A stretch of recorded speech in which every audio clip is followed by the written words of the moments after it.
ফের এক তৃণমূল নেতা গ্রেফতার। তোলাবাজির অভিযোগে নৈহাটি তৃণমূল নেতাকে পুলিশ গ্রেফতার করলো।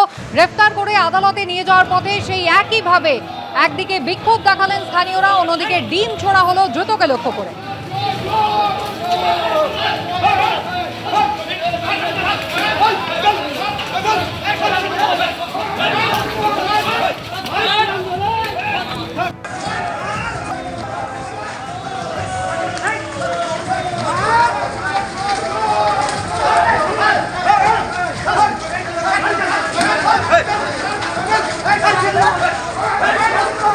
সমীরণ পাল আমাদের প্রতিনিধি রয়েছেন টেলিফোন লাইনে। সমীরণ, এই তৃণমূল নেতার বিরুদ্ধে কি অভিযোগ, তার কি বা পরিচয়?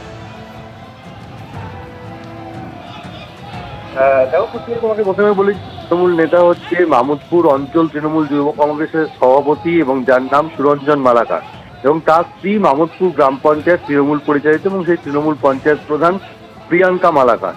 এবং তার বিরুদ্ধে অভিযোগ, গত কয়েক বছর ধরে মামুদপুর এলাকার বিস্তীর্ণ জায়গা থেকে তোলাবাজি, ভয় দেখানো এবং একাধিক অভিযোগ রয়েছে। শুধু তাই নয়, ভোট পরবর্তী হিংসার সঙ্গে যুক্ত ছিলেন এই সুরঞ্জন মালাকার, এবং তার বিরুদ্ধে দীর্ঘদিনের অভিযোগ। এবং বিধানসভা নির্বাচনে এটা জগদ্দল বিধানসভার অন্তর্গত জগদ্দল বিধানসভায় তৃণমূল পরাজিত হয় এবং তারপর থেকে তার বিরুদ্ধে নানা যে এলাকা থেকে ক্ষোভের আগুন ছড়িয়ে পড়ছিল। এবং এই বিভিন্ন অভিযোগের ভিত্তিতে গতকাল রাতে সুরঞ্জন মালাকারকে শিবদাসপুর থানার পুলিশ গ্রেপ্তার করে। আজকে তাকে যখন সকালবেলা ব্যারাকপুর মহকুমা আদালতে নিয়ে যাওয়া হচ্ছিল, সেই সময় তাকে লক্ষ্য করে ডিম ছোড়া হয়, তাকে মারধর করা হয়, জোর স্লোগান দেন স্থানীয় বাসিন্দারা। দীর্ঘদিনের ক্ষোভ, পুঞ্জীভূত ক্ষোভ, একেবারে সবাই ফেটে পড়েন ক্ষোভে। সেই ক্ষোভ সামলাতে হিমশিম খেতে হয় পুলিশকে।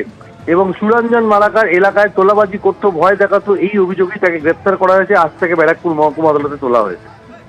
ধন্যবাদ।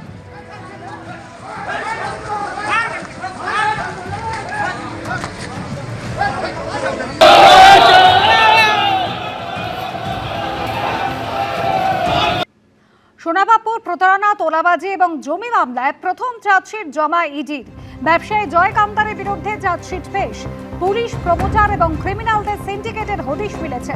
সিন্ডিকেটের বিস্তারিত তথ্য রয়েছে চার্জশিটে। দাবি ইডির, কিভাবে সোনাবাপুর সঙ্গে জয় কামতারের আর্থিক লেনদেন হতো, কিভাবে শান্তনু সিনহা বিশ্বাসের সঙ্গে তার ঘনিষ্ঠতা শুরু হয়। ইডি জানিয়েছে তদন্ত এখনো শেষ হয়নি, এখনো চলছে। আগামী দিনে আরও রিপোর্ট পেশ করা হবে আদালতে, জানিয়েছে এনফোর্সমেন্ট ডিরেক্টরেট।